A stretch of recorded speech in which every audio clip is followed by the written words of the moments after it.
And then the Rebbe says, V'chulu, underlined, that means which saying is as much as I will add more l'shoinos, more expressions, I'll never finish. And what's the word that he uses is that lilmoid beha hisvadus miterosai. That you should learn in a setting of a hisvadus of achsische verbringen.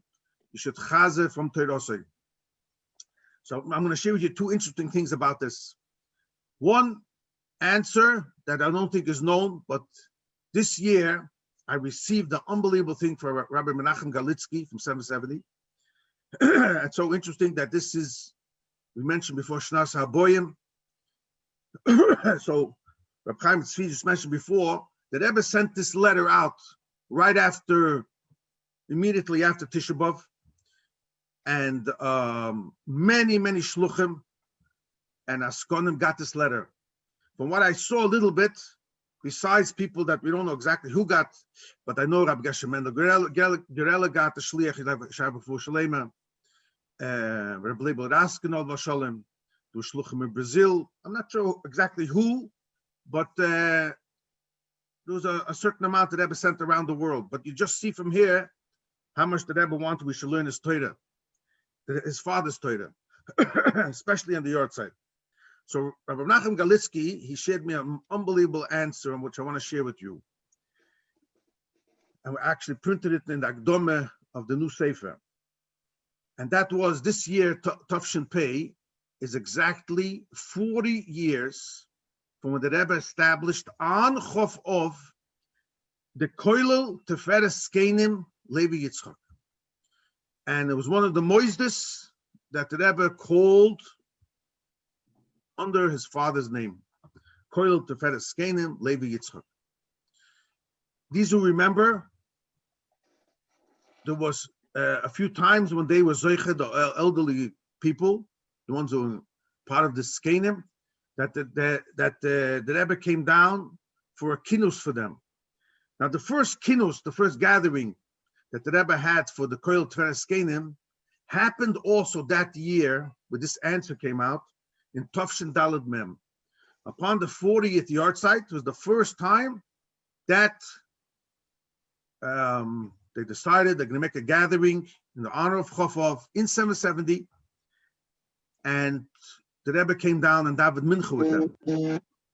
Now, so what happened was that Rabbi Galitsky sent into the Rebbe right before, a day or two before the Kinus, and he just wrote their plan. They wanted to bring them 770, and they were giving them a program approximately 1 hour.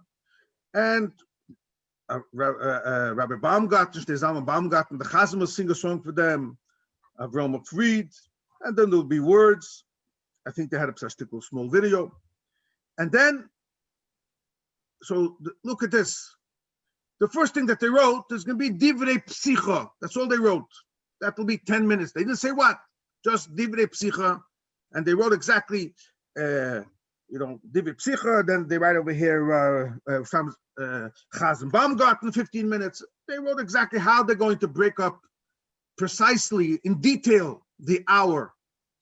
So by the words B'dvar Malchus, so you should know the Rebbe did not comment and answer to anything they wrote. The only thing he added on that settle, and I'm going to show it up on the screen. I don't know if you'll be able to see it. Maybe I can put it up over here. Oh. No, 1 second.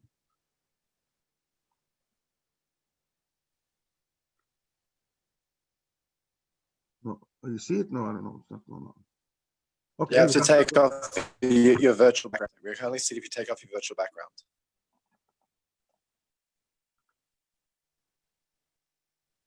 Okay, whatever. Okay. So anyway, so so look at the words the Rebbe answered. By the words Divrei Psicha, the Rebbe wrote these words. What should be the Divrei Psicha? B'dvar Malchus Miteirosoi Shel. And then he circled on top of the page where it said the word Levi Yitzchok, and he made like a star, which means what should be the Divrei Psicha? So he added B'dvar Malchus Miteirosoi Shel Levi Yitzchok, And then the Rebbe added, Hamuvon laha'anesofim sheichyu. And Hamuvon was underlined twice, which means that you should prepare something that it should be shaykh to the crowd, to the people that we have. So just showing you how, and these who remember, not to say anything bad, but these were old Russian people, many from Brighton Beach, Eltereskein and Babachkis, as they call them. But even them, it shows you that the Rebbe felt that his father's Torah is shaykh to Anoshim, Noshim, everyone, to every level. The Rebbe wanted so much that his father's Torah should be revealed all over the world. I want to just mention a few interesting things about this. Over the years, the Rebbe said mind-boggling expressions by Verbringen. In Vov Tishrei, Tovshin Mem Vov, the Rebbe said an unbelievable sicha, and he spoke about his mother. And the Rebbe said then by Verbringen, you can look it up in Teres Nachas Vaduyas. And the Rebbe said that Benoisef to all the daiges that my mother had in Chile, in Kazakhstan, the 5 years that Rabbi Levi Yitzchok was Nebach taken over there. He was in Golos, in exile. So he says that my mother, Benoisef to everything, as we know, she made ink, and she wanted that my father should write down his Torah. And then the Rebbe finishes these words. Why? Why did she do it? So the Rebbe, this is what the Rebbe said. Because my mother knew that the Mashiach is going to come only through Afotzas HaMayonos Chutza. And she had Mesiras Nefesh to make sure that the Torah, the Mayonos from my father should be written down, because this will hasten the coming of Mashiach. Because part of the Gilui of Yefutzah Menasecha Chutza is the Mayonos of my father. This is what the Rebbe said by Verbringen then. And that's why my mother had Mesiras Nefesh to make the ink. So I also want to just, before I get to the a very beautiful Indian from the Rebbe's father, and I'm sure you will all enjoy, I just want to mention also one more thing. I think we should say L'chaim. People don't know this, but recently, it was printed a few months ago. But let me just tell you a 2-minute background. We don't understand exactly, sometimes some in Yonim are Rebbe in Yonim. The Rebbe not only gave permission, but started to print his father's Svarim, was in the honor of the 25th yahrzeit of Rabbi Levi Yitzchok. The Stalkus was 1944, Chof Av Tafshin Dalet, and only Tafshin Chof Tes did the Rebbe start printing his father's Svarim. We don't know why, and we have even a Ksav had the Rebbe's mother writes a few times in a diary that I hope one day, perhaps during my lifetime, after my lifetime, that the great depth of my husband's Torah would be revealed and printed. So we don't know why the Rebbe decided only then, why not before. We don't understand these things, but this is the fact. So what happened was, Tafshin Chavtes, the Rebbe started, and slowly, every year, the Tafshin Lamed, Lamed Aleph, Lamed Beis, and finally Lamed Gimel, all the 5 volumes that we have today. 2 on the Zoya, a small, thinner one on Tanya.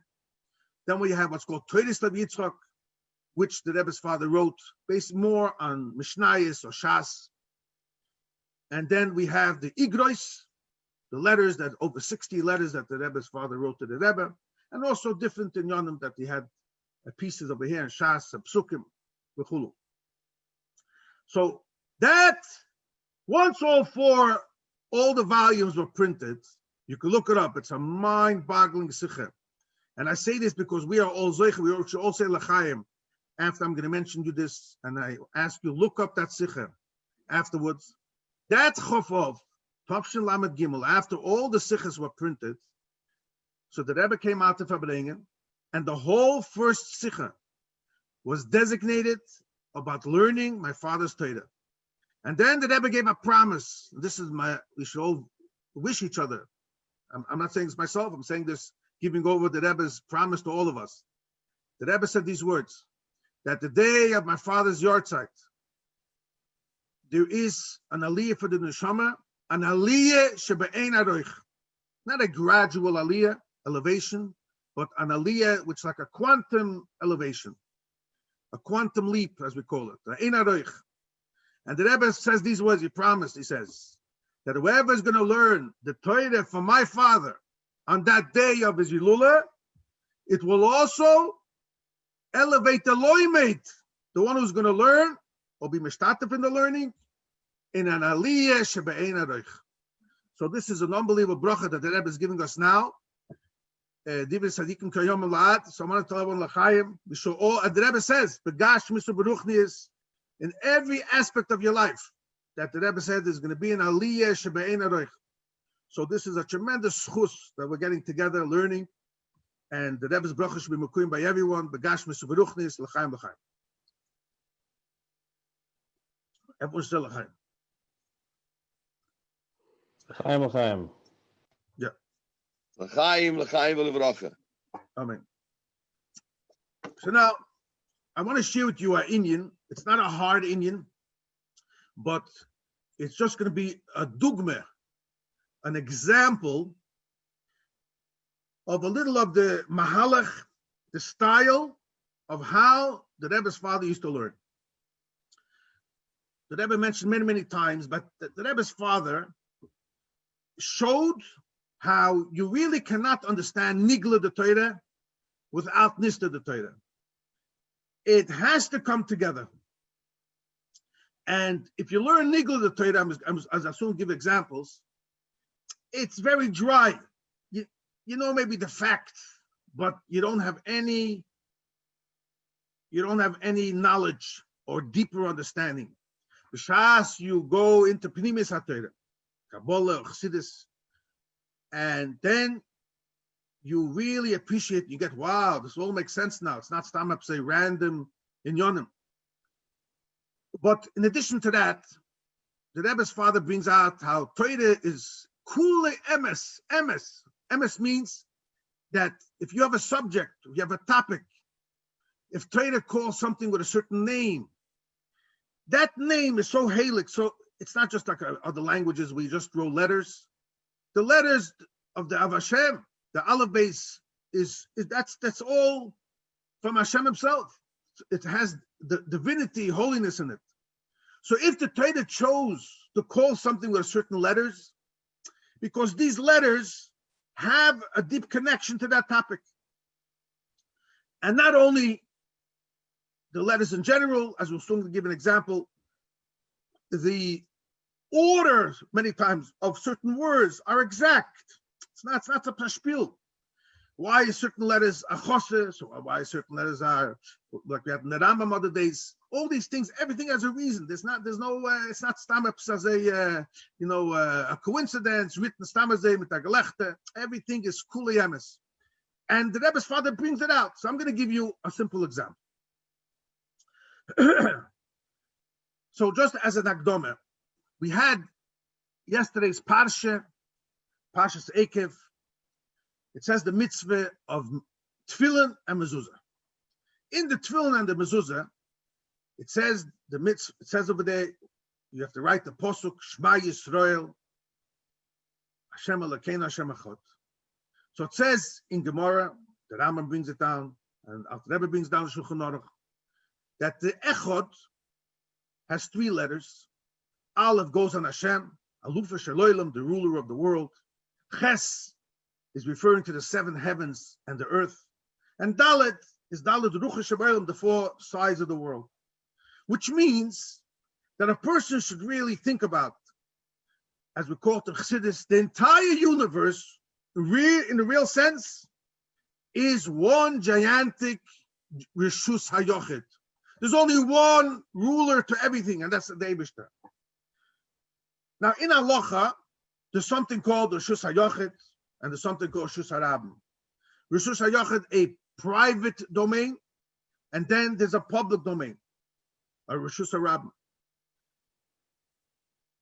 On Shabbos, the Eibishter says you're not allowed to carry something from Rishus HaYochid a private into a public, or a public into a private. It's two separate Reshuyos, Reshus HaYochid and Reshus HaRabim. In Chassidus explains that, and Dr. Rebbe says it in the famous place, the end of the Perek Lamed Gimel of Tanya, but it's all over Chassidus, that when you have a Reshus HaYochid, so I'm going to give you a simple example. You have a home, you have a mezuzah there, and the home is established according to Torah mitzvahs. That home symbolizes a Reshus HaYochid, and that symbolizes the concept of the Eibishter's Reshus HaYochid, that the Eibishter is the true ruler, and that's considered a place of Kedusha.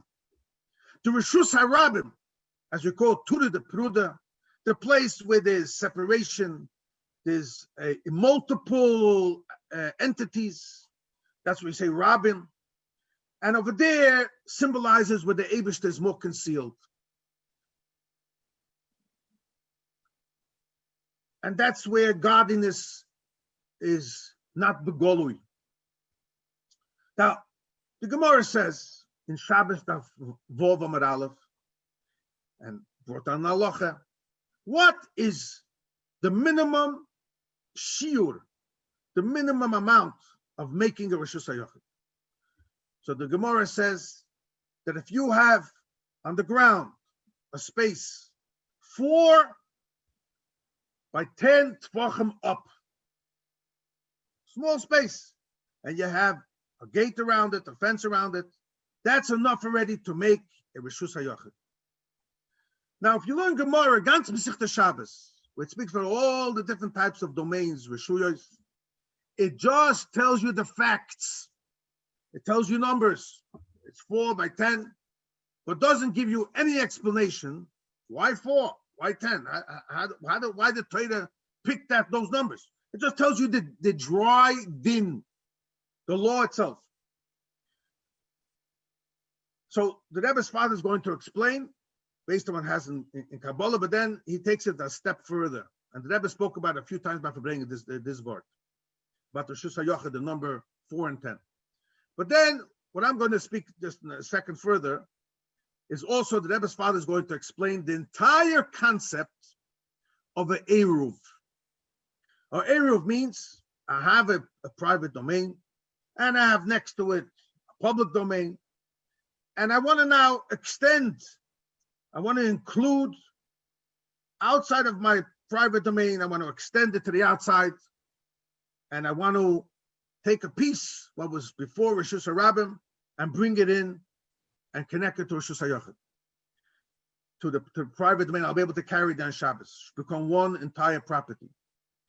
The Rebbe's father is going to show you how in the word Eruv, which is 5 letters, Ayin, Yud, Reish, Vov, Beis.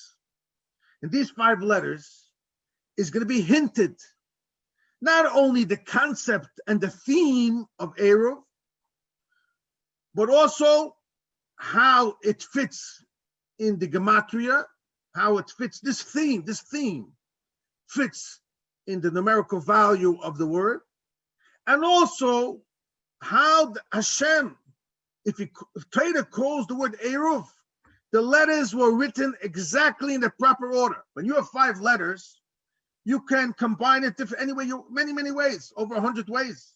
The fact that the Torah put it in this way, Ayin, Yud, Reish, Vov, Beis, there is a reason for it, as we'll soon see. So now I'll give you a short Hagdama. That Rebbe says in Tanya, in Shayichad V'Amunah, in Perek Dalet, that Rebbe gives a rule. He explains the pasuk. It says, Kishemesh umogen havaya elikim. That just like you have the sun, and then you have the shield, the mogen, that holds back, conceals on the powerful energy of the sun. Same thing also, you have the 2 names of Shem Havaya, Shem Elikim.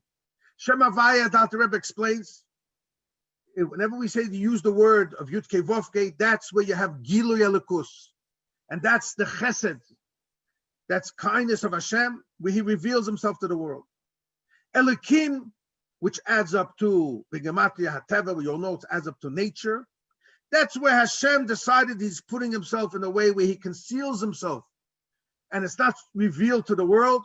That's Shem Elokim, and that is basically B'chinas Gevura, where Hashem conceals himself, hides himself. And that's from a place of chesed. When you have Gilei Elokus, that's when you have Kedusha. And you have unity, you have holiness. That's Rishus HaYochid. Rishus HaRab, as explained before, that's where you have Shem Elokim. You have many Rabbim. Elokim is Lashon Rabbim. Because over there could be all types of elements. And it looks like as if there's a separation. And Chas v'Shalom, you could even have Avodah Zorah over there, things that are foreign from the real unity of Shem Havaya. And the Eibishter gives room for it, as we know, because of to give a yid free choice. So in Chassidus it explains that in general, the Rishus HaYochid, a private domain, which symbolizes the unity of Hashem, is one owner, and that symbolizes the concept of Hashem Echad, that the Eibush is also the one, the true owner of the entire world. That is Shem Havaya. That's the Gili where you have the revelation of Hashem. In the Rishus HaRabim, it's more Shem Elokim and B'chinas Gevura, where Hashem is concealed. So here the Rebbe's father says a beautiful thing. And I want to give you a short akdoma, and everything will be understood according to this. The Rebbe once said this by Fabringen, when one of the times he explained his father's Pirushim, his orders. And the Rebbe said like this. You know, when you, this is a mashal, when you want to, for instance, you want to think about a letter of the Aleph base. So I'm going to pick the letter Aleph.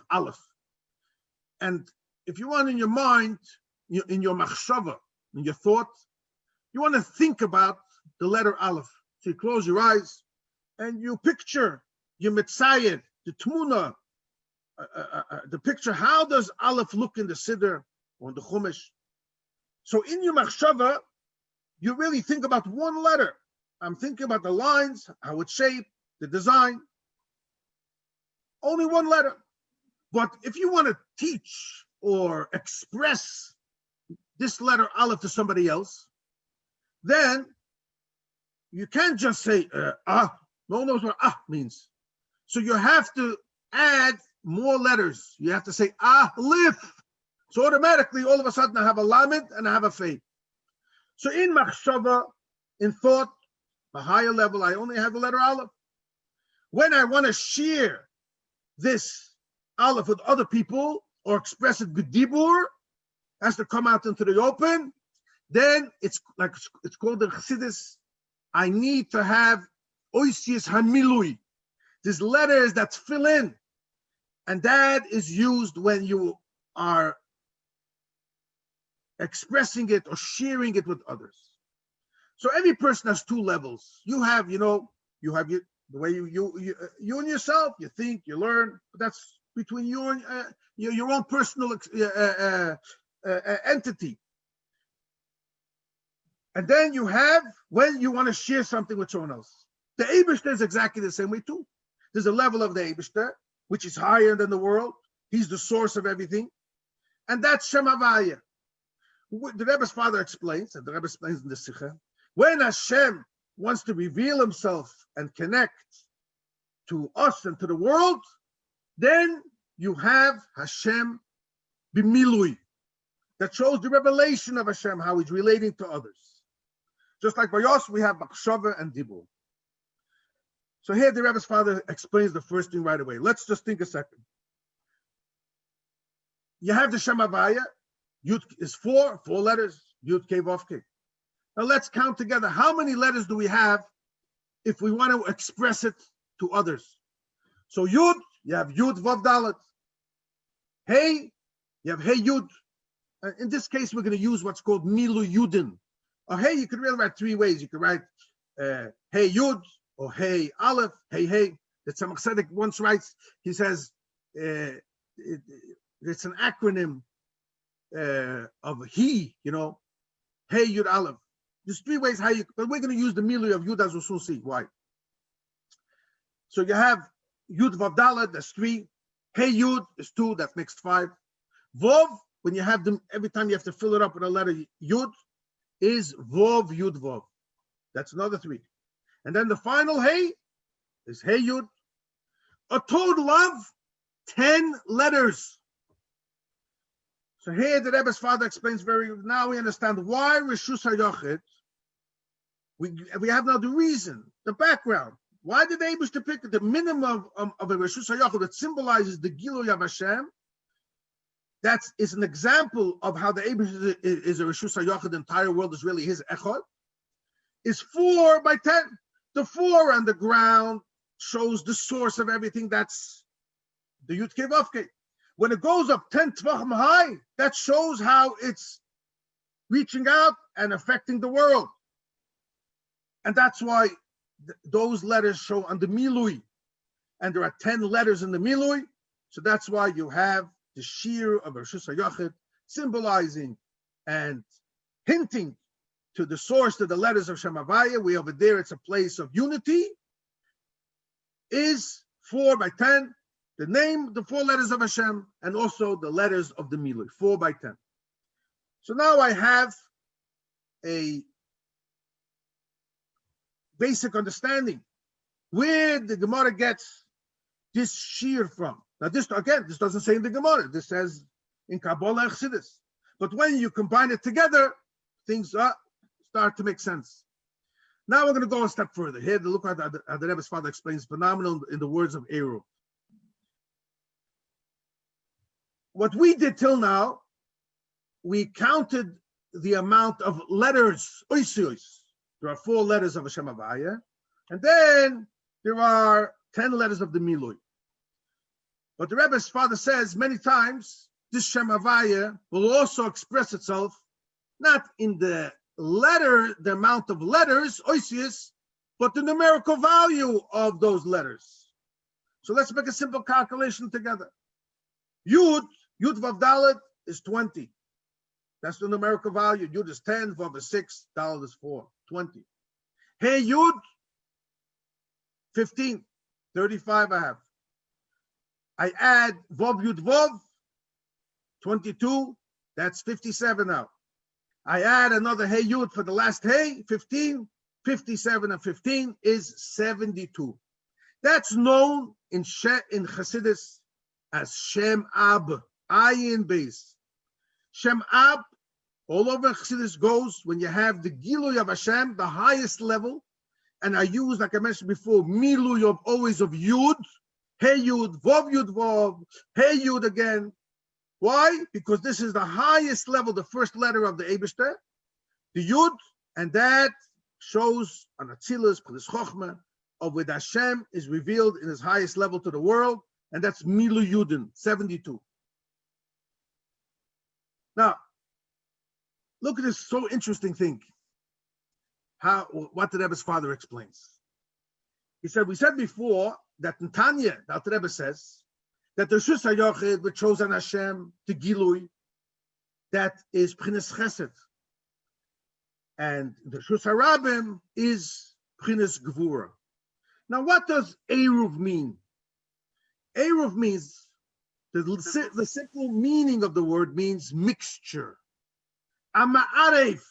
I'm combining over here 2 rishuyos, 2 domains. I have a private, I have a public.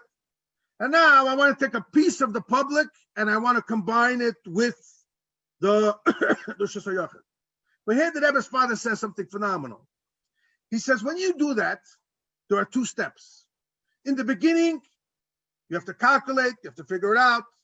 It's very complex laws, the laws of Eruv. So you have Takatu Yeshuyas. And the meaning of the word Eruv is that you're going to mix over here. But here, the Rebbe father says a beautiful thing. He says, when you make your Eruv, you're making your mechitza, you make that fence, or your geder, a koira, a lechi, whatever it should be that you're making your posts to make an Eruv.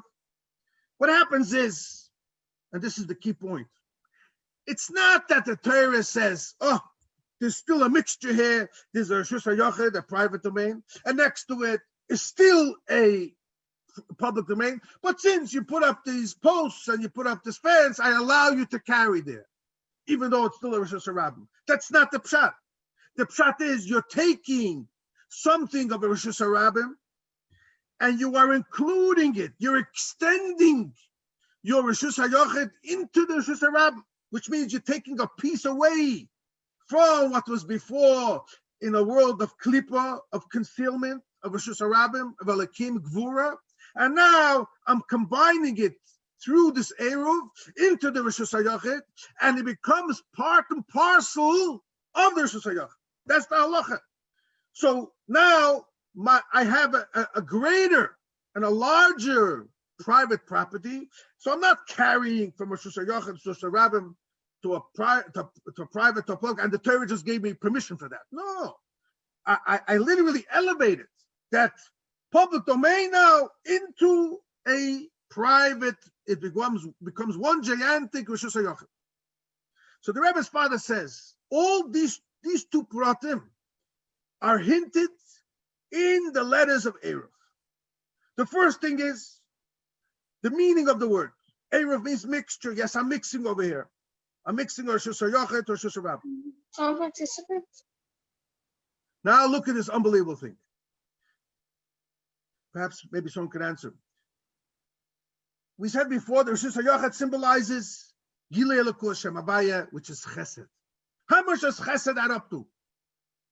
Chesed adds up to 72 exactly. So this Shem Havaya, which is Bimilui, showing where Hashem is revealed, His kindness, that is Hashem's kindness to us. And that adds up to Chesed. Now give a look.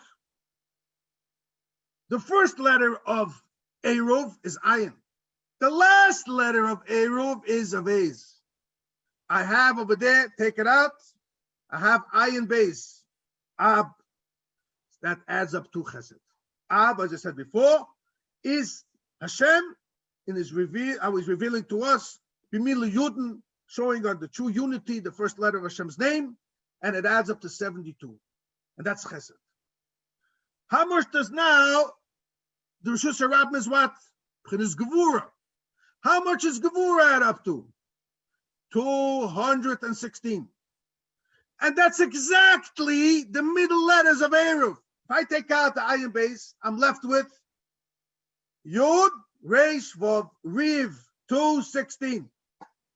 So right away, the Rebbe's father says that in the word of Eruv, the mixture, Torah already hinted what you're all about. I have a Rishus HaYachid, which is the Ab, which is the part of the Rebbe shows on Davis's unity, and then I have next to it a P'chinas Gevura. And now I'm mixing it together. But then the Rebbe's father goes a step further. It says the second detail that we said about the halacha of Eruv, where it's not that part that it ends up to be a shutfus, a partnership between Rishus HaYachid and Rishus Harabim. No, there's no such thing. In halacha, I'm literally elevating, as we said before, that public domain, and now it becomes part of the Rishus HaYachid, and the Rishus HaYachid extended itself. I brought godliness and elevated into a place which was before a place of concealment. So yes, in the beginning, I call it mixture, because that's what you're doing. That's the process. I'm mixing together Chesed and Gvura over here. Rishus HaYachid, Rishus Harabim. That's why the Rebbe's father says an unbelievable thing. Hashem specially organized the letters in such a way where I have Ayin and Beis, which is the Chesed, is in the outer side of the word, the beginning and the end, and the Gevura is inside of the word, hinting to you that once you're going to make this Eruv, that Gevura, that Rishus Harabim, will now become inside. It will become a chelik of your Rishus HaYachid. So, and you're elevating it. And what's the Ayin Beis symbolizes, so to say, the posts and your fence that you're making. That's the Eruv.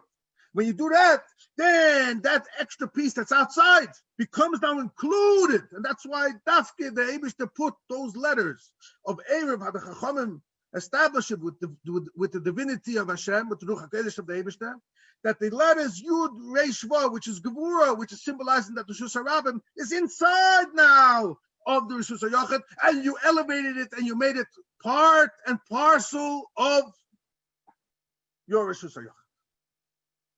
So now, when you see the dinim, and so all the things that we spoke about have a much greater, deeper understanding now.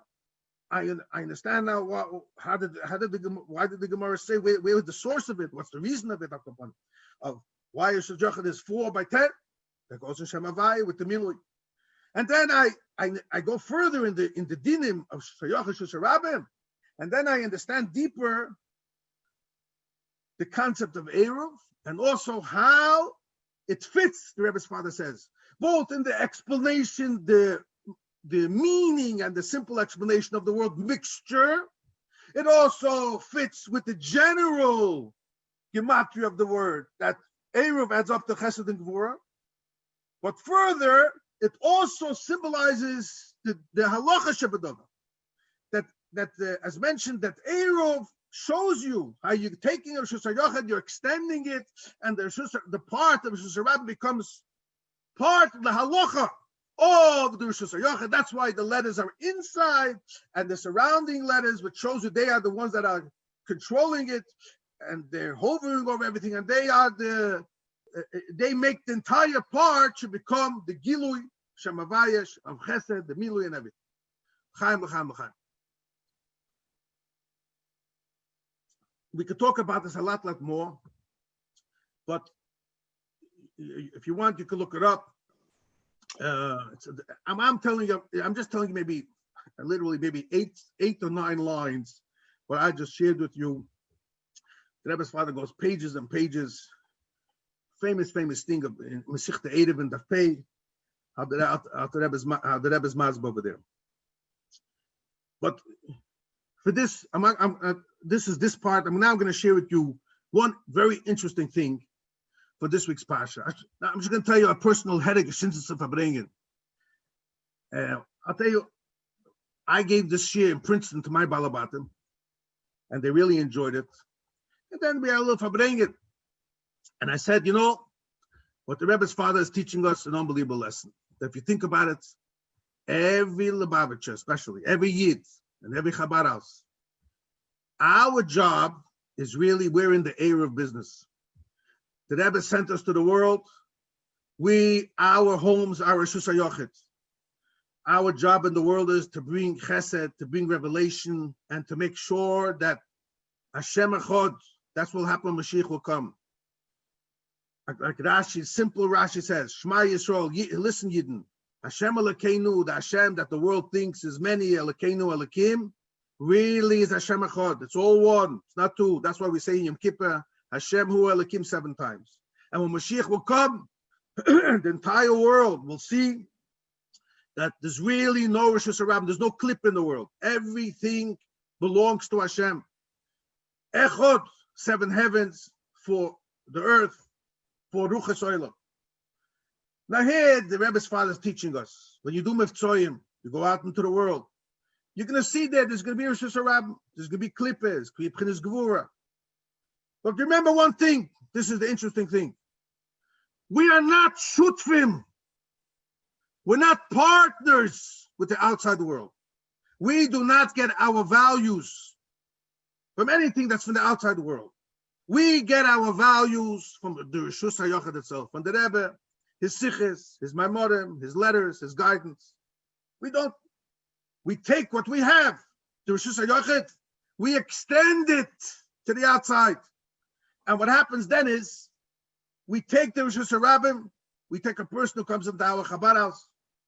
We're not supposed to learn from him. His values are not our values.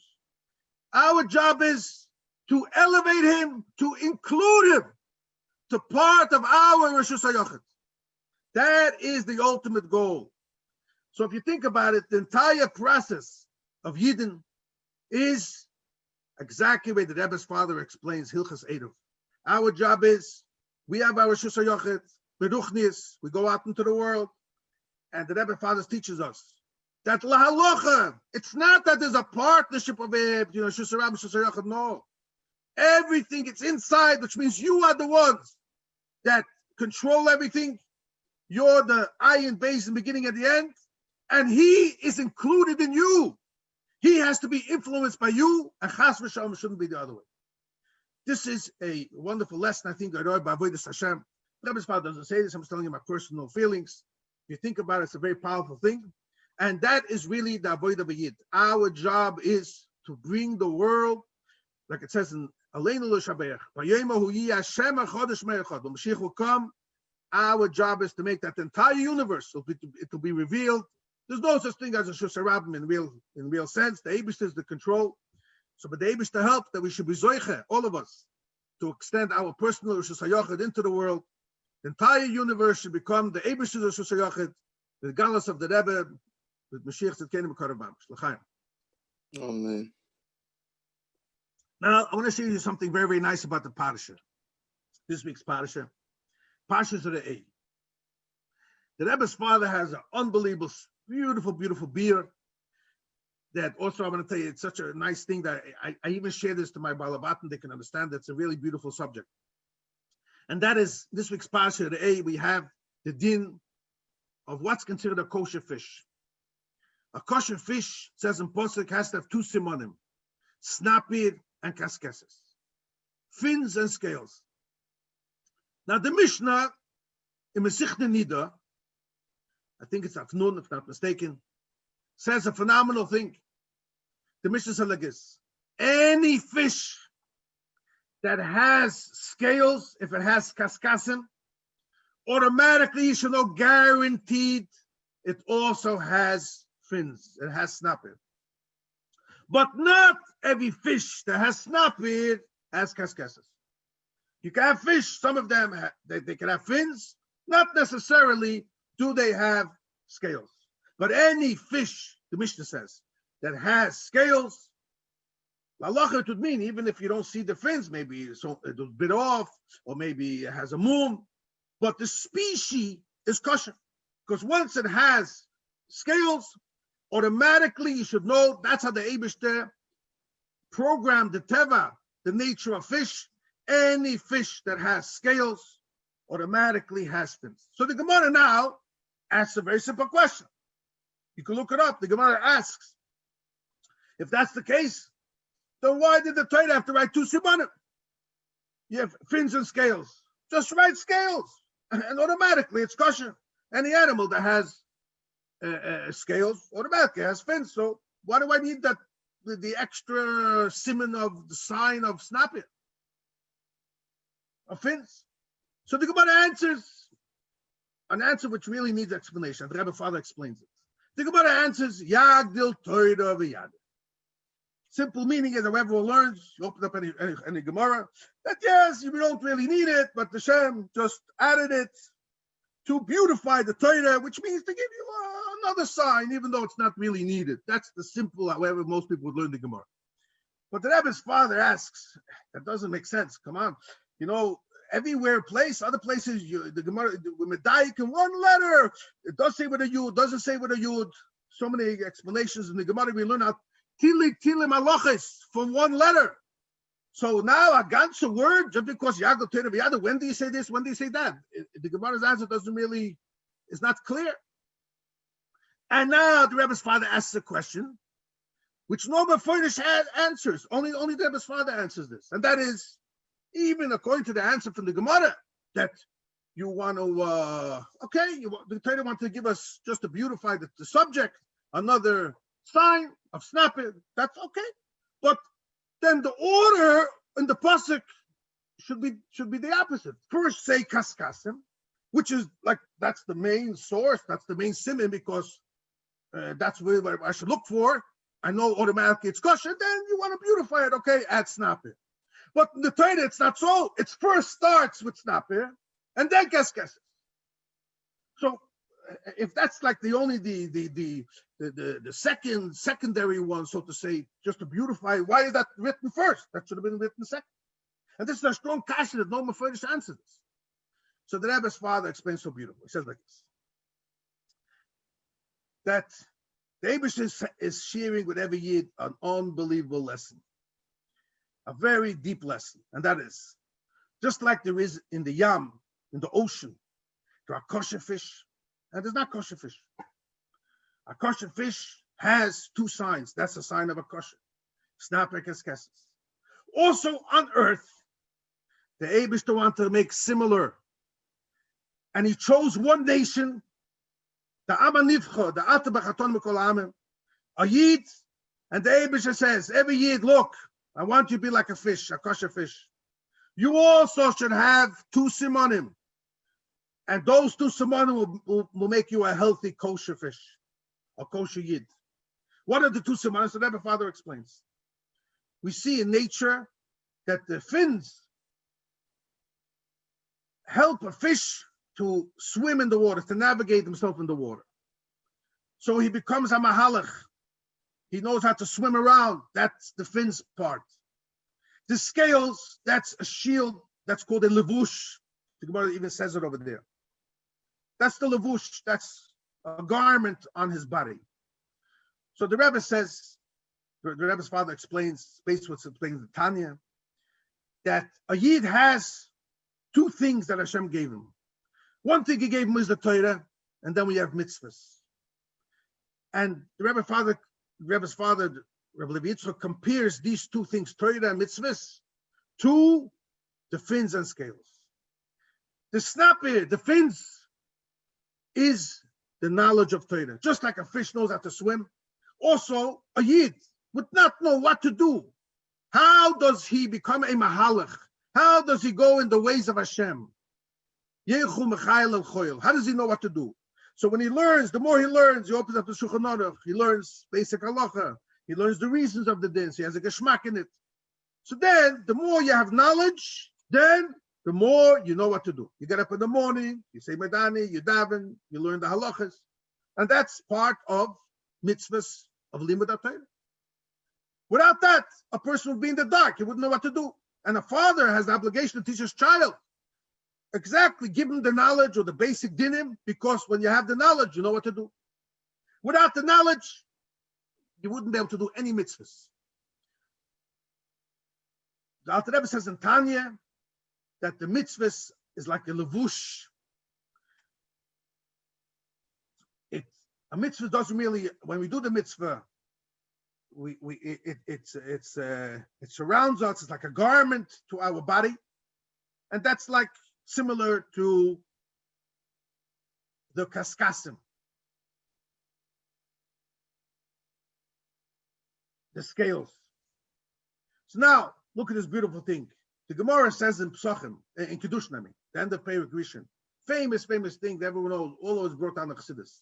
The Gemara asks the question: what's greater, Talmud, learning, Talmud Godel, or Maisa Godel? What's greater? Learning Torah is greater, or the mitzvahs itself, the action is greater? And the Gemara answers, Talmud Godel, learning is greater, Shemei Vilidei Maisa.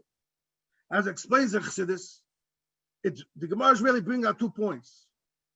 Talmud is greater, because without Talmud, without learning, I wouldn't know what to do. But the fact that the Torah says Shemei Vilidei Maisa, because that's the ultimate purpose of Maisa Uikin.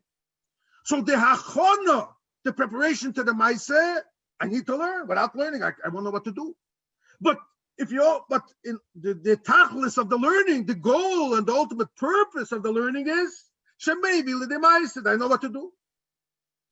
So here the Rebbe's father explains so beautiful.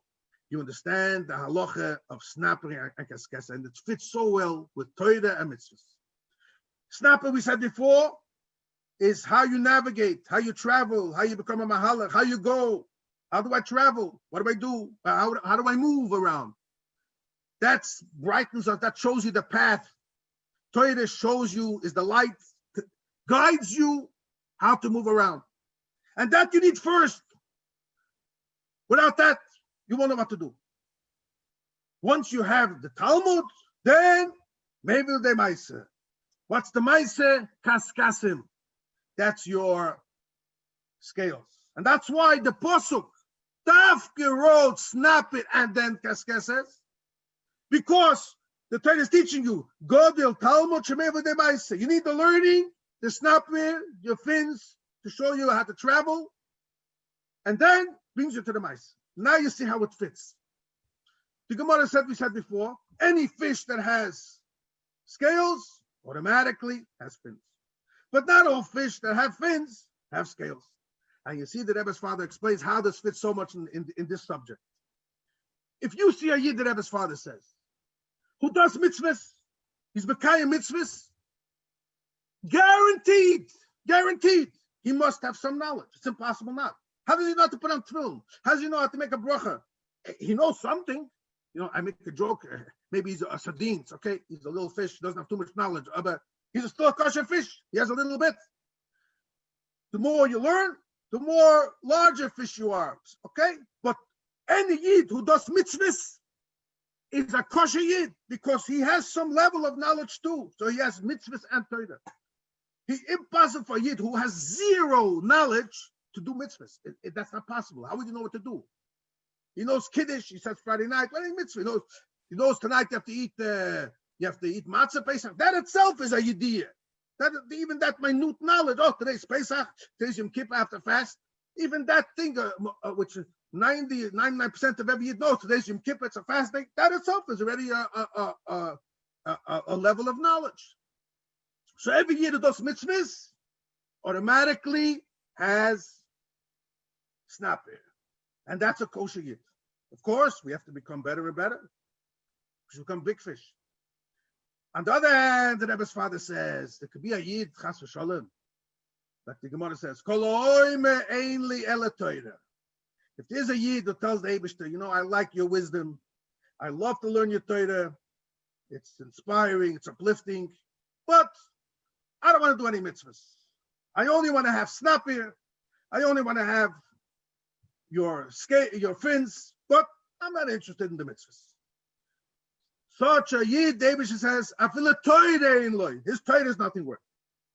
Because the tachlis of Torah is Godil Talmud Shemei Demais. You always have to remember Hamaisu Iker. And that's why in the fish, what's the Iker?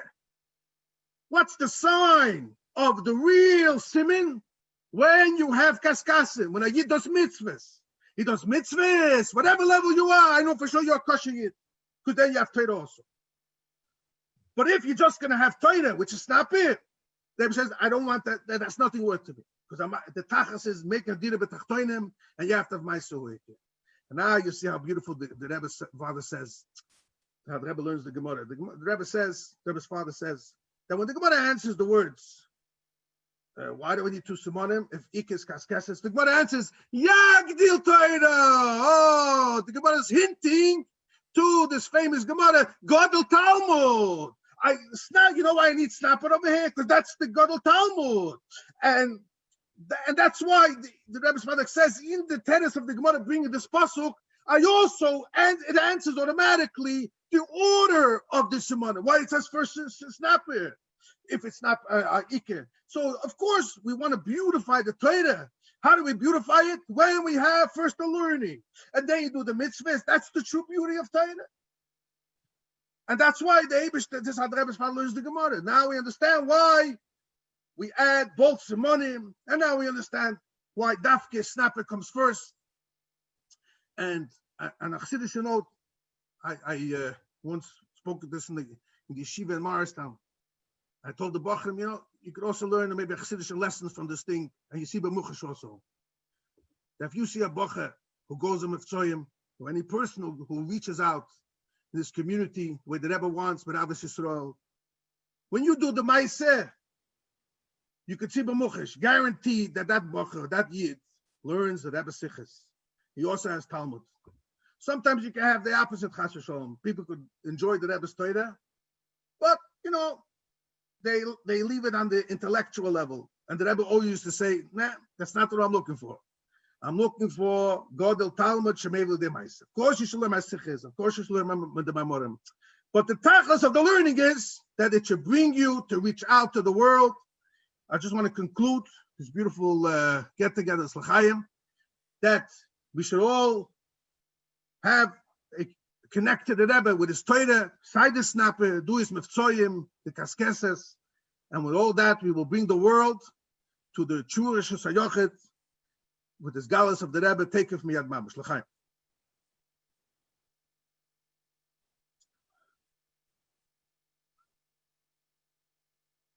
I'm just going to share with you, Chaim Tzvi asked me to share with you a few interesting things. So just a few interessante Sachen that I heard over the years. I'll be Megala to you. I have in the new safe over here. I'm going to share with everyone a few interesting stories. First of all, I had a chava. Many of you, I see Rabbi Lipskis here, my dear friend. And we had a friend in 770. Rebbe, he passed away, Rabbi Eliezer Levi. And he told me once that when he was a kid, so his father, Rabbi Levi, used to go to Russia, and he was from the early ones who went in the early 80s, maybe late 79s even, late 70s, and he used to take videos. And once he went to Alma Ata, to the Rebbe's father's Tzion, the Rebbe had pictures, you should know, from his father's Tzion, but he never ever saw video of it. The first time he saw a video of his father's Tzion was Rabbi Levi used to come in, the Bochum used to see the night of Nittul, where you don't learn. That was the night that they used to bring into the Rebbe's room a projector, a screen, and the Rebbe would see, the Bochum would see that the lights from the Rebbe would go off, and you could see from the window a little bit that there was a video being shown in the Rebbe's room, and there was Russian Yidden who asked questions in Yechid, like Yechidis. They asked the Rebbe brachas. So Rabbi Lezer Levi of Shalom told me that he was once in Yechidis with his father that night, and he said he couldn't believe it that his father, I don't know if he told the Rebbe, but I think it came automatic because they didn't even plan it. And all of a sudden on the screen, the scene from the Rebbe's father showed up.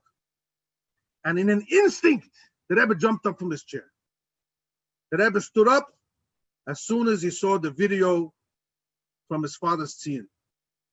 They said they were all like, the question, the Rebbe right away got up from his chair. He stood up.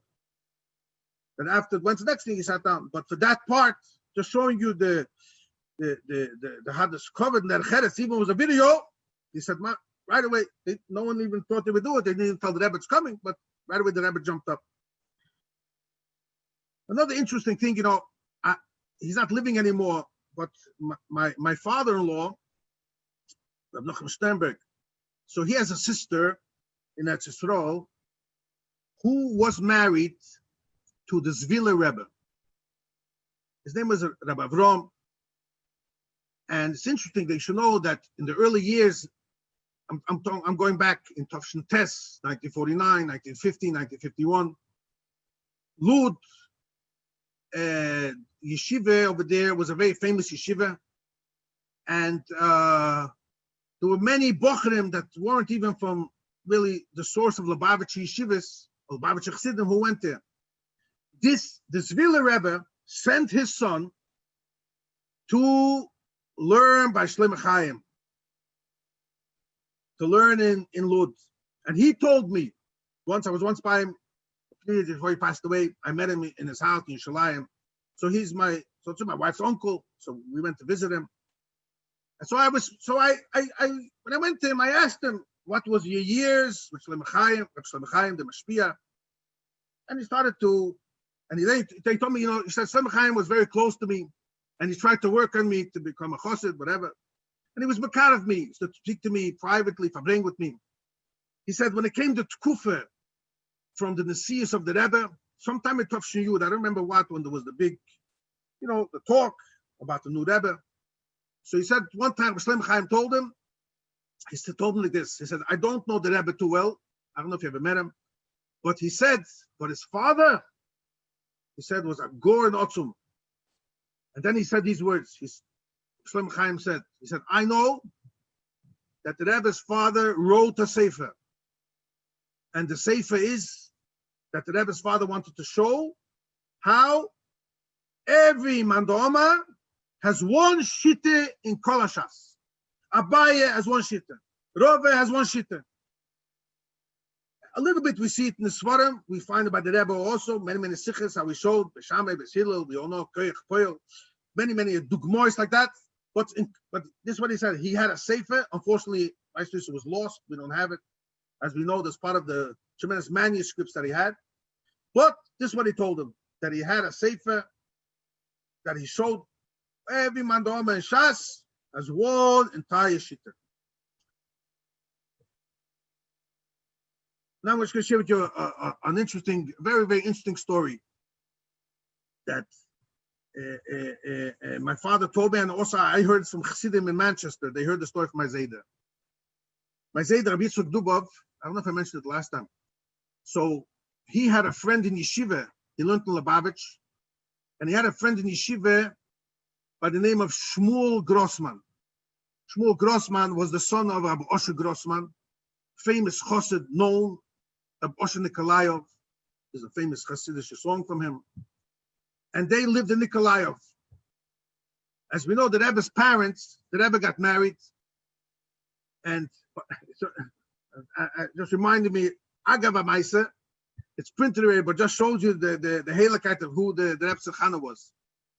So I heard that when the Rebbe, Rabbi Levi Yitzchok and Rebbe Tzachana got married, so at that time in Russia, as you see even by the Rebbe, pictures from Russia, they used to wear what's called a casquette, like a simple, hat. It wasn't like a Rabbonische hat. And Rebbe Tzachana knew the greatness of Rabbi Levi Yitzchok, and she wanted that the Rabbi Levi Yitzchok should put on a hat, like a more Rabbonische hat, not like a casquette, like a metal footmask used to wear, but like a hat more like a Rabbonische hittel for when he goes to the chuppah. The Rebbe's father was such a heilig yid. He wasn't into that, this, that hat. The Gashmistic thing didn't make a big deal to him. And he really didn't see the purpose. He said, well, that's something good. Why do you have to wear that hat for? But the Rebbe knew that he's like Prince Malchus. He's like royalty. And she wanted that he should wear. So they decided, so she persisted. And he didn't really want. So they made up, they're going to ask the Rebbe Rashab.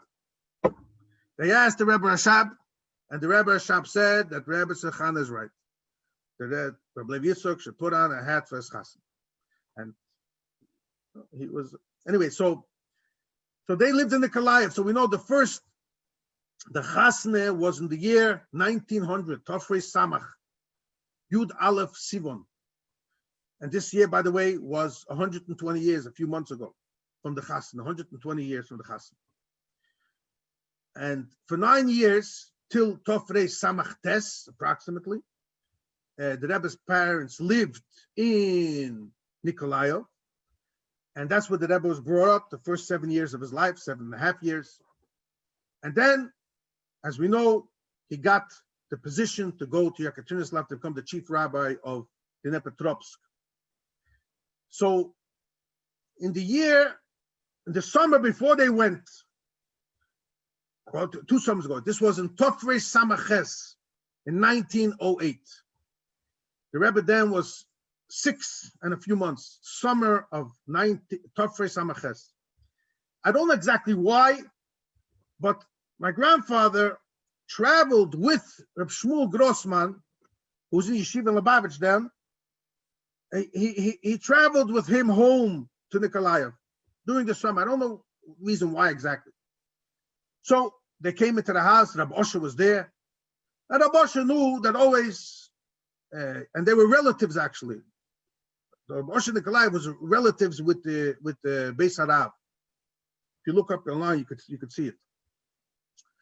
And so when they came, his son came back. He said, "Come, let's go say hello, give Shalom Aleichem to Rabbi Levi Yitzchok."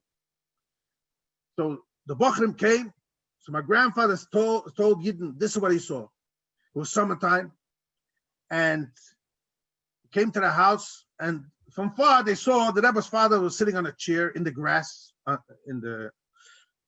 just in the front lawn, so to say, and 2 little boys, 2 young boys, were sitting on the grass listening. They didn't have a sefer with them, but just they were listening to their father. So they thought, he's telling them a story. When they came closer, they couldn't believe it. The Rebbe's father had in his hand, he was sitting, he had a sefer in his hand, a Lekutei Torah. And he was learning with the children the Lekutei Torah of that week. And the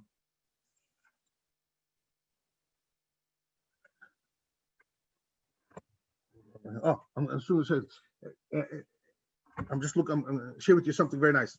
So Rab Oshe, who was he was older also, and he was very brave. He had a Hamish relationship to Rabbi Levi Yitzchok, so he was astonished, and he just expressed out of bewilderment. He said in Yiddish, "You learned with them Likutei Torah, they verstehen. You're learning with them Likutei Torah, they understand." And the Rebbe's father answered, very calm. He said, if you want, you can test them. So, of course, he turned to the older one, who's the Rebbe, and he asked him, what's the learn? What did you learn? And on the spot, my grandfather saw how brilliant the Rebbe was. The Rebbe chazed out by heart the whole entire page that he learned from his father. He chazed by heart. So this is something he saw himself. Now, I'm going to show you something so interesting. And many, many times the Rebbe used to speak about learning Likutei Torah and Torah of the Parsha. So if you look up in Torah's Menachem Esfaduyis Tovshim Memtes Chelik Aleph, page 315, the Rebbe says these words: Eitzel Kama v'Kama Chasidim, by many, many Chasidim, Hoya Minig Lilmoid B'chol Shavua v'Shavua HaChasidish Parsha. There was a custom to learn the Chasidish Parsha every single week. Likutei Torah. And then the Rebbe continues, Ve'etzel Kama Hoya Haminig Lilmid Oisa Im Bnei Mishpachta. There were these who learned it even with their families. And then the Rebbe adds the words, Gam im Yelodim Begil Bar Mitzvah, Oy Gam Pochas Mizeh. Or Bar Mitzvah age, or even younger than that. Now, simple, when people heard the story, they said, there's no question that the Rebbe is also referring to what he saw himself, his own father. They used to learn with them, the children, the Likutei Torah and Torah for the Parsha. So talking on that topic of Likutei Torah and Torah, just recently, I heard from the Mashpia of Ola Torah, Rabbi Yitzchok Schneerson, and he told me that his father, that his Zayda, Rabbi Nissen Nemanov, the famous Mashpia of the Yeshiva in Brunois in France. So he told him like this. He said, sometime in the year 1924, Tafresh Pei Dalet. Now we know in the year Tafresh Dalet, the Rebbe started to be in Leningrad, but he said this happened sometime before, it seems like. He said he was sent by Chatzefegen. Reb Chatzefegen was the Frierdiker Rebbe secretary. He was sent to go around Russia, different places, to collect money for Tomka Tmimim, make a fundraiser. One of the places that he went was Yekaterinoslav. And where did he stay? He said he stayed in the house of the Rebbe's parents. It was over a week at least. So he told his grandson, he says that in one of my conversations with the Rebbe's father, he asked me, "What's lernt men in Chassidus? Well, what did they learn in the yeshivas? Like, what did the Bachrim learn?" So Rabbi Nissen answered, we told them, "Melanin de Ksovim," which means that they have the writings from the Mamorim, wasn't printed then, from the Rebbe Shab, from the Frierdiker Rebbe, and that's what they learned. And he said that the Rebbe's father answered these words, and I'm going to read it to you because I wrote it down. It's printed in the Agdon for Nusay V'Sedegis. The Rebbe's father answered these words: "Das is good, that's good. However, men darf lernen Likutei Torah. You must learn Likutei Torah. Alles is dort. Everything is there. Alle Maimorich Chassidus is miyusud of them. All the Maimorich Chassidus is based on from the Likutei Torah, and therefore he said that they should make sure that they should learn. The Bochum should have a good yediyah, a vast yediyah in Chassidus, and that they'll get through learning the Likutei Torah, the Pasha Shavuot. And from many, many stories, you could see that the Rebbe definitely was brought up with this spirit in his home from his father, and that's why over the years, more than any other Rebbe, that the Rebbe tzachzei gekocht, that, and if I'm not mistaken, I think the last Shabbos, Tavshin Nun Beis, the Rebbe said about the sinner. So I just wanted to mention this. I'm just going to conclude now with the last L'chaim that the Rabbi Nissen finished off, and he said these words. He said that that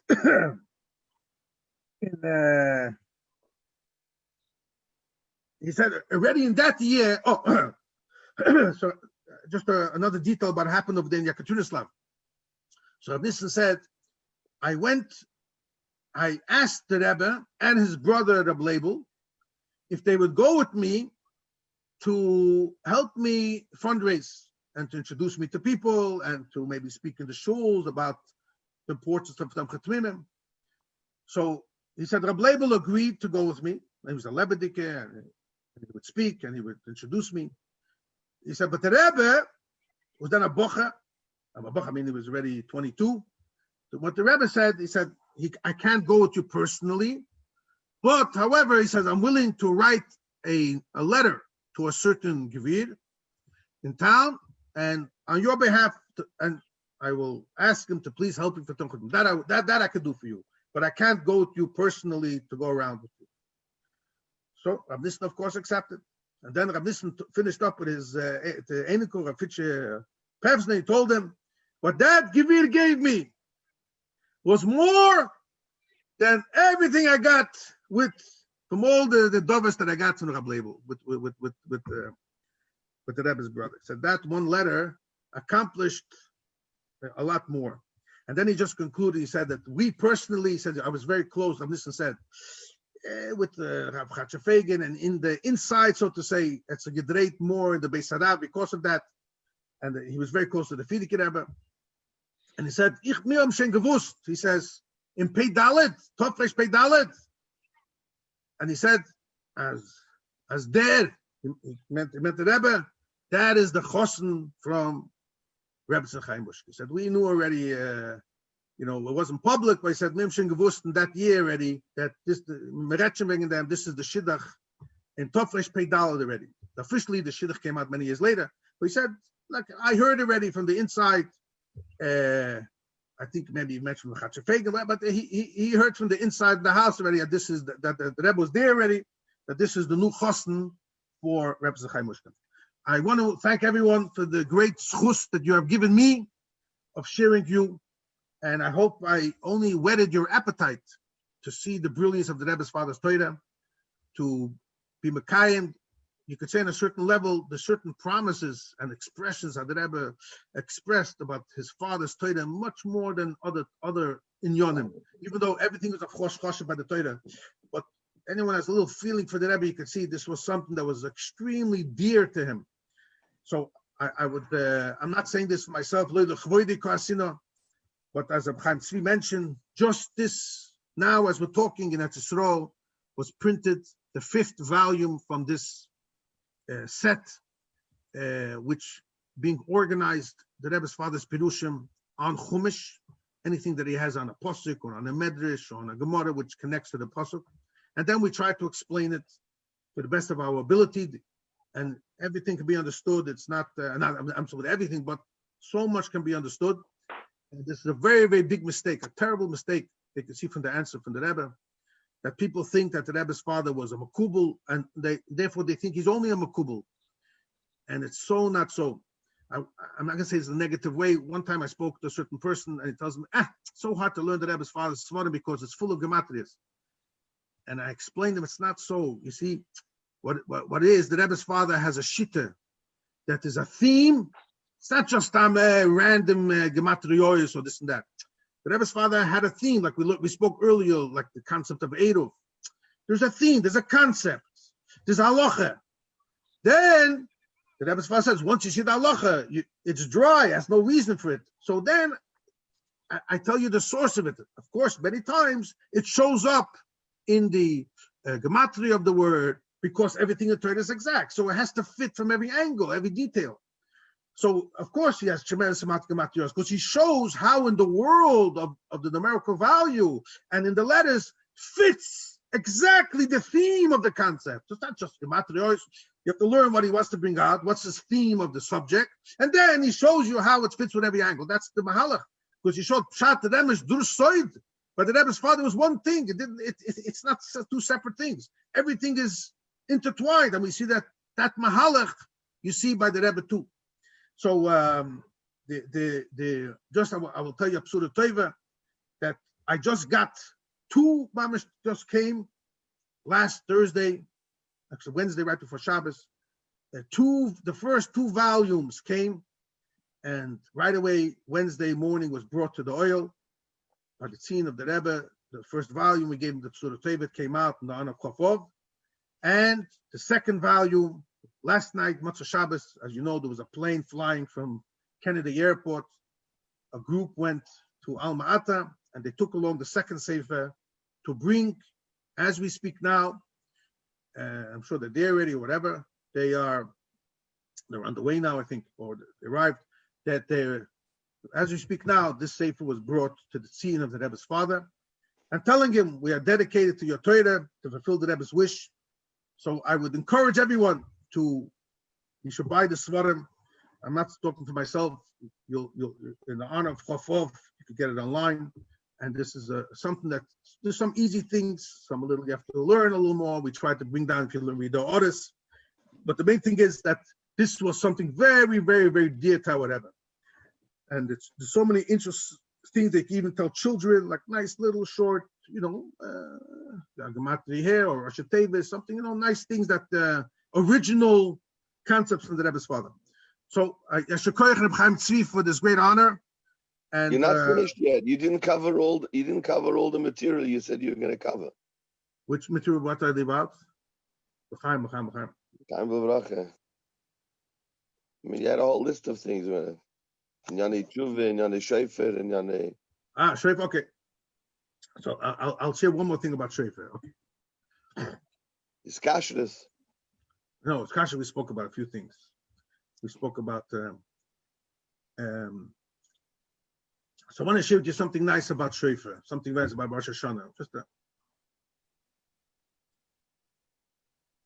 But to start in for Shofar, I'm going to give you a moshel, and these who are in chinuch, I think, would appreciate this. The Rebbe's father explains that every hashpoya, every time you want to be mashpia on something else, and I'm going to give an example of a teacher, a Rav and a Talmud.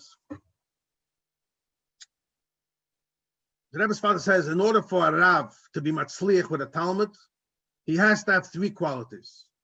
Now, I'm not talking about the subject, what you're learning. You could be teaching Alabez, you could be teaching Chumash or Mishnayos, Gemara, Chassidus, whatever it is. Every level, you could be a Rav, whatever you're teaching. You have to have three qualities in your chemistry, in your relationship with your people, in your midah shebelev. The first thing the Rebbe's father says, you have to have what's called, you have to enjoy what you're doing. You have to have enthusiasm. You have to really have an ahava to the field that you are in. And I'll give you a few examples to everything. The next thing is, you have to know your students. You have to package the shiur according to their level. Many times a Rav understands things on a much higher level. And sometimes because of your ahava, you love Torah, you love the subject, you love the sugi you're learning, and sometimes you get so verkocht because of your enthusiasm, let's say in the Gemara or the sugya, or in the Chassidus that you're teaching, that you understand it on your level, and you're so fascinated that you can't get away from that, from your deep understanding. That's not good, because the way you understand may not be proper of your Talmidim.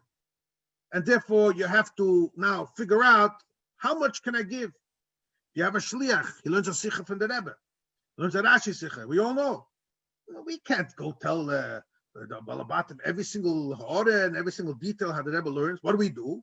We learn the sikha once or twice, 3 times, and then we figure out, maybe this piece, this kasha, this teretz would be proper. I could say in my shul, a drasha, whatever it should be. So you have to package it according to the level of the Talmud. That's step number 2.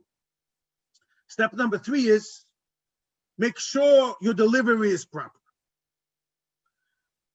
And I'll give you 3 the Gemaras. You can have 3 problems of chinuch. You can have a teacher. He's so enthusiastic, he loves his job. Even if he's teaching Alabez or Chumash, he comes into the class with excitement. And the kids see how he's enjoying it so much. And he also knows exactly the level. If the class, for instance, is only can learn one letter a day, he doesn't push two, slowly, gradually. He understands? But what happens if he doesn't speak clearly? The words don't come out, whatever it should be. He has chas v'sholom a mum, the way he talks. So he doesn't have the problem of he's enthusiastic, he packages it properly. But the delivery vessel, that channel, is not there. He can't be a teacher. Then you can have another teacher who speaks well, is very enthusiastic, like I mentioned before, but he just talks too high. He's so excited and engulfed in the learning that when he gives it over, it's like as if he's talking to himself, and he's kochen zich hazeh. But the students, it's just above their heads. He doesn't lower it down according to their level. Also not a good teacher. And then we have what's called, some teachers are burnt out. So if he wants, he can prepare a good shiur. He has a very good delivery. But he's just not in the mood, just not interested. Doesn't care about his talmidim. So the Rebbe's father explains you have to be matzliach as anyone you're dealing with, whether it's parents or children, whether it's, I'm going to give you a simple example of Mashal. Take a mother who wants to feed a child 2 years old. The child needs milk. So the mother takes a bottle of milk. Now the mother enjoys with her whole heart and soul. She's so happy, so enthusiastic. Mama, I'll give you some milk to eat. That's the first thing. She enjoys to share with her children food. And she does it with the great warmth. That's the nature of a mother. She loves her children. But then she has to calculate step number 2. How much do I give the child? An ounce, 2 ounces. You can't just give a whole bottle. You talk about 2-year-old kids. You have to measure it accordingly. That's step number 2. And then you have to make sure that the nipple of the bottle is proper. That the channel of the flow is the keli, we'll be able to, if any of these 3 things don't work, then the hashpor will not be proper. It's on every single level that you could think of. So Rebbe's father explains that that's the reason of a few things you'll see about Rosh Hashanah. Rosh Hashanah, such a beautiful thing. The Tehillim that we say, the capital Tehillim we say right before Rosh Hashanah, right before Tkiyah Shofar. So if you look good in that capital Tehillim, you will see, and in the Psukim, we mention Avraham Avinu, we mention Yaakov Avinu, and also the source of Shofar. It's like it says in the Yom Chamishi of the Tehillim, Tiku b'chodesh Shofar, v'kesel Yom Chagenu, and right afterwards it says, Eidus b'hi Yosef Somoy.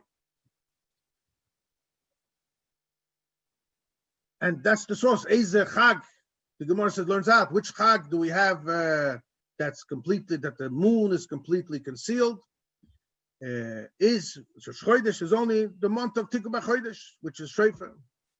That's the source, one of the psukim we learn it out from. So we see an interesting thing there, Rabbi's father says, how come we mention these 3 in the Chumash? Avraham Avinu, Yaakov Avinu, and Yosef Atzadik. And that's one thing. We also find, we all know in David HaMelech, for example, it says he was a stillborn. He didn't have any life to him. Who gave him life? So the Zohar brings down 2 pirushim. It's not 2 really. And the Rebbe's father explains, one speaks about the guf, one speaks about the neshama. It says 70 years Adam Rishon gave him. But then the Zohar says a phenomenal thing. And by the way, on this piece of that, the Rebbe's father asks around 42 kashas in this piece. I bring it down to Pashas, Vayishlach, Vayetze, Vayishlach. And, or the latest, and he answers one beautiful teres, all the kashas. So it says in the Zohar over there, Avraham Avinu really was supposed to live 180 years old. How much did he live in Poel? 175. So 5 years he gave away to Adam Rishon.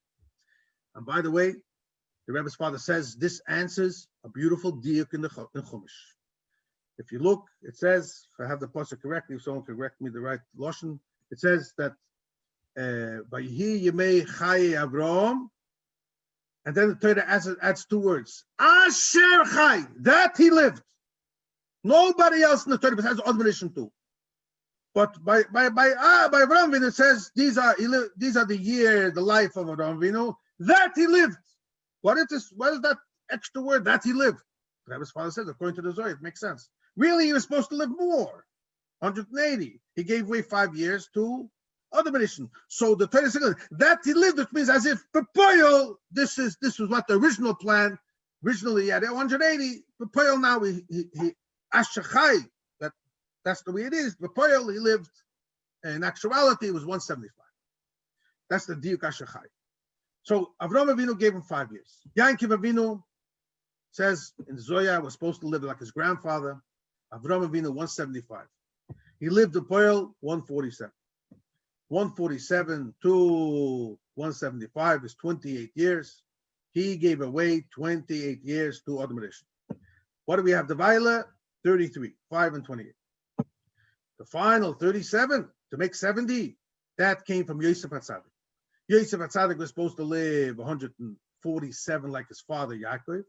Pepoil he lived 110, 37 less. So it says those 37 years he gave to Adam Rishon. So that's the 5, 28, 37, adds up to 70. This is what the Zohar explains in Parshas Vayishlach. The Rebbe's father has unbelievable explanations.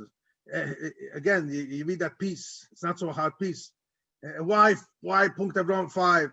Why punkt Yaakov 28? Why punkt Yosef 37? Everything has a reason. Then I'm sure all of you have.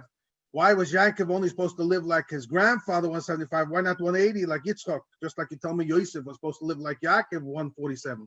All these kashas, detail after detail, the Rebbe's father explains in great detail. Beautiful, beautiful piece. Anyways, so they gave the life to David HaMelech. So the Rebbe's father says, oh, you see over here too. Oh, these 3 again. Avraham Avinu, Yaakov, and Yosef. What's the connection with these 3? And the Rebbe's father explains that if you learn Chassidus, of course, based on Kabbalah, all over Chassidus, it says, these 3 points that we said before, these 3 midos, are the personality be'ike of Avram, Yaakov, and Yosef. Avram is known, Avram Oyavi is Midas HaChesed. He's the Ahava, he's the enthusiasm, the love that a Yid has for the Eibishter. So every time we have a love for something of Kedusha, we get that inspiration from Avram Avinu. We love another Yid. Ahava, that's Midas HaChesed. But we all know, Ahava alone has to be also controlled. It can't be unlimited. You love your children, but if they ask you for something that's not proper, you have to say no sometimes. You can't give everything, even though you love them. So now comes what's called Yaakov Avinu, and he's known as Midas HaTeferes. He's the mixture. And he had Yitzchok as Prince Gevura, which means holding back, concealing, not giving. Yaakov also gives, but he gives with the proper measure. That's the Teferes. That's the second step, called the packaging, the balance. How much to give, how much to take off. And that's why, if you think about it, I'm not going to go into a big Shira Chassidus over here, but a person can have, even an animal could have chesed, even an animal can have gevur, but an animal cannot have Teferes. Why? Because in order to have Midas HaTeferes, you need seichel. And that's why it says Teferes oile ad hakesa, at pnimis hakesa. Because Teferes is that level where you use your mind, you have your balance, and that's what Torah wants. And that's only over there do you really truly fulfill the pnimis hakavana from the Eibishter. If a person only has chesed, that's not good. If a person only has gevura, it's not good. That's what like the Rebbe says in Tanya. Chesed, ave, that's the source of mitzvahs I say. Gevura, being strong, that's the source of chas v'sholom, not to be over, not to disobey Hashem, and to do something which is prohibited. So a Yid has the balance. That's the inner secret. The Rebbe's father, Kochtach, in the new Sefer, brings so many Pirushim on this Gemara from the Rebbe's father. The Gemara says in Daf Nun Ches and Broches, V'hat Tiferes, Zu Matan Torah. That is the true Matan Torah. The Eibishter brought Midas at Tiferes to the world. There's no complete yes in the Torah. There's no complete no in the Torah. Everything is a balance. And that is the beauty of Yiddishkeit, where so many examples of this, where we are peaceful, we are derech hamamutza, we are in the middle. That's the best way. Because kavhem tzoi, the middle step of Tiferes is oila. That's where the Eibish's pnimis hakavon is, and that's how you truly fulfill Dira B'tachtoinim through Midas HaTiferes. V'Tiferes Zumatn Torah. So Yankov Avinu, which goes on Torah, that's why Avram Avinu was basically Stokke, Chesed, Milas, Chasodim. That's Chesed Av. Yankov goes on Torah, and by his Inyan was Tiferes. He made the bound. That's why by him was Mitosi Shlema, as it says in Chassidus. He had all his children, all his Shvatim went in his ways. Yosef HaTzadik, it says in Chassidus, was Midas HaYesoid. He was the one who delivered.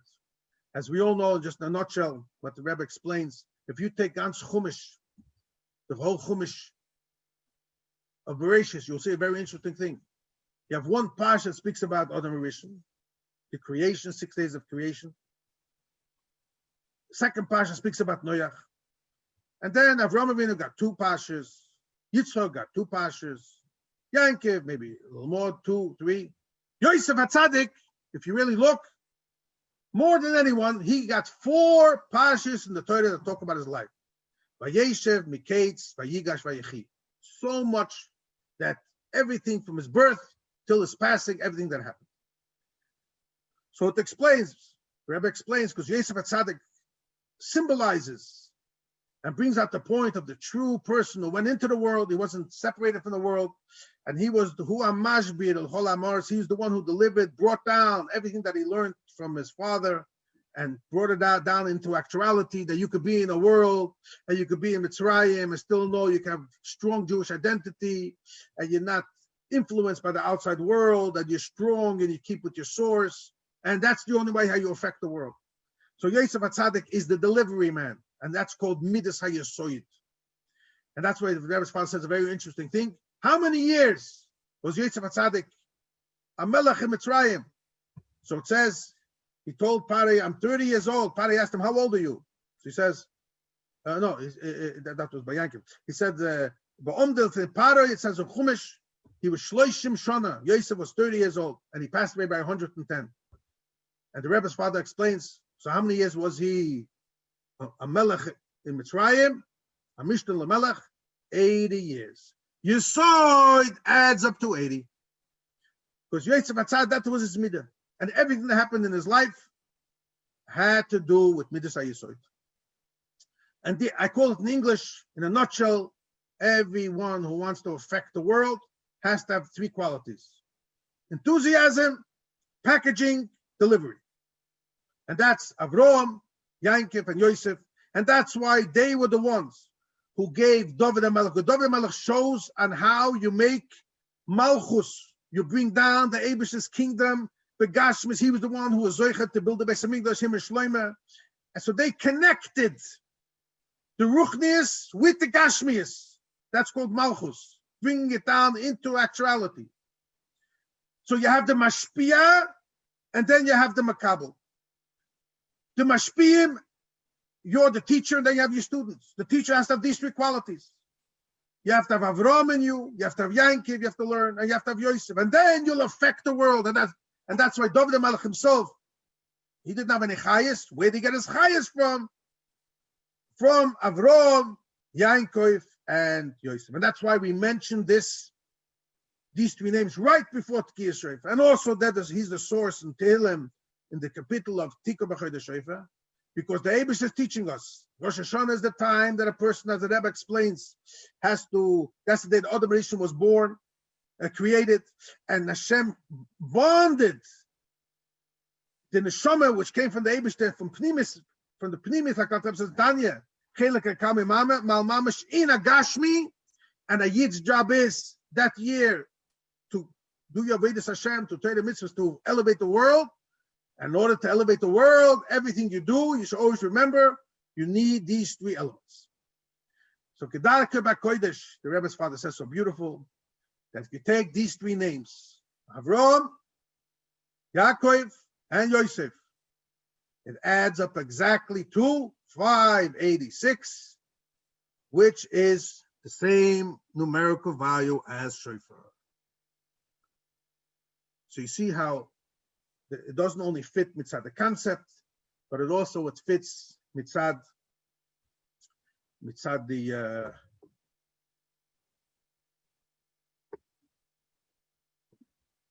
gematria and everything. There's so much to talk about, but I'm just going to have to go soon to daven. And this is the if you're talking about Eskashas, we spoke about learning today.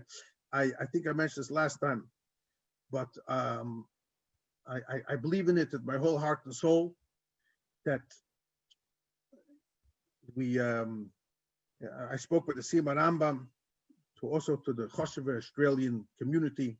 Perhaps some of you were not there, but I just want to tell you something that I very, very much I believe in it wholeheartedly. The Rebbe was so kind to us in this true chasodim, true chesed, it was Gili Elikus, that he knows it's not so easy. Everyone talks about the skashas, how do I connect, and this and that. There's so many ways, I'm not saying that. But then there is certain things that, the minimum, so to say, the minimum, that the Rebbe asks so much from everyone. And I'm going to start with this. I love this beautiful Rosh Hashanah, which I once heard by Chassidus Fabring in 770. The one person said, after a while, we see the Rebbe 40 years, 42 years, he guided us, he shared with us, revealed to us so much chesed. He was so kind to us. And he gave us such direction. But then the Rebbe says that if you want to connect to me, I'm asking everyone every single day, this is Shoveh L'chol Nefesh. This is not whether you're a businessman, whether you're a sheshiva, whether you're a bocha, irrelevant. There's a tzad hashoveh. There's something that all of us are equal, from the highest kakoton kagodol. Whether you're great, small, it's irrelevant. Age, knowledge, this part is totally irrelevant. And that is the Rebbe asks everyone, one of the ways that you could bond through me, and we see it, this is a very spiritual thing. Sometimes we can't see it right away. And that is, a person should make sure that every day he should chas v'shalom not mischitas Rambam. And so I'm telling you what I heard once, and it rang a bell. Sometimes you hear, sometimes the acronym, and it really hits home. And we know that when the Rebbe started this Fabringen, the first year, right away, the first Maimer on Yud Shvat, the Rebbe said, Bossi Legani. And the simple meaning is that the Eibishter, there's a pasuk in Shira Shira, where the Eibishter says, I'm coming to my garden, which is this world. And our job is to bring the Shechina down to the world and make a gan, make a nice, beautiful garden for the Eibishter, to Torah mitzvahs. But he said, I have a personal hergish, a feeling. He said, of course, the Rebbe loves every Jew, no question, and the Rebbe will help every Jew. But the Rebbe is also saying, I'm going to create now a special garden. There's going to be a special gani in my garden. I mentioned last time, the Rebbe planted beautiful trees, every Lekuta Sichas Sefer, every Maimorim, every Maimir learns another beautiful fruit on the tree. The Rebbe built a beautiful, beautiful garden.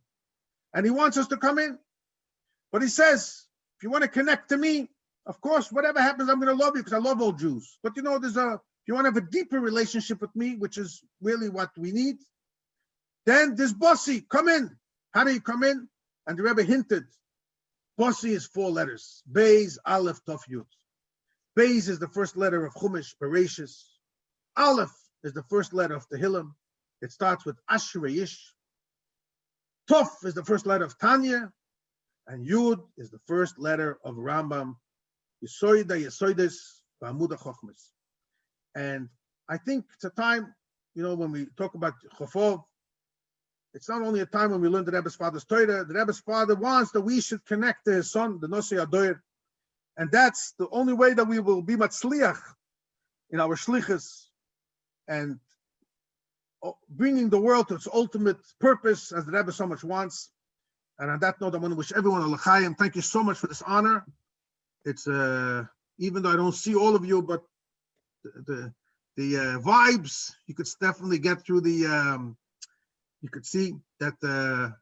I thank you very, very much for this great honor sharing with you the words of the Rebbe's father. So I will conclude now Reb Chaim Tzvi with a l'chaim to everyone, that we should all, the Rebbe's bracha should be mekuyim by all of us, b'miluay, that we should all have an aliyah shebein arech. We should all be